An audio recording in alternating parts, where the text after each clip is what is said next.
अच्छा खासा सच्चा इंसान था मैं, और साथ साथ ईमानदार भी।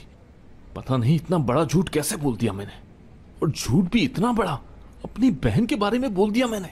इतना बड़ा झूठ बोला है, लेकिन ये ज्यादा दिन नहीं चलेगा। वहां मेरा बेटा अकेला है और यहाँ कोई सुनने को तैयार नहीं। या अल्लाह, कहाँ फंस गया मैं।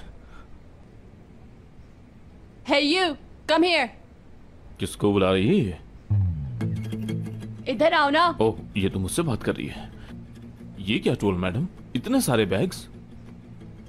ये मेरे पड़ोस के बच्चों के लिए है। कल मैंने देखा कि किसी के पास कोट नहीं है, किसी के पास पैंट नहीं है, तो मैंने सोचा कि उनके लिए शॉपिंग कर लूं। वो बच्चे आपके जानने वाले हैं? नो, पहली बार देखा है सबको। क्या बात है लाल बाल वाली की। ऊपर से सख्त है लेकिन अंदर से मोम की तरह नरम है। आपको बच्चे बहुत पसंद है ना? बच्चे किसको पसंद नहीं होते? दुनिया के सभी बच्चों से मोहब्बत है मुझे। हाँ।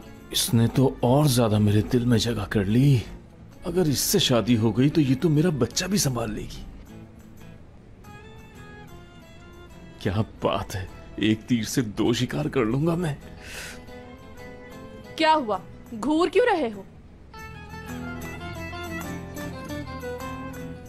आप मुझसे शादी करेंगी? What? Yes, yes.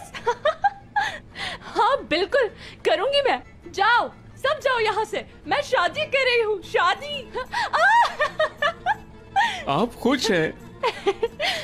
दिमाग चल गया? मिस्टर बेवकूफी की भी हद होती है।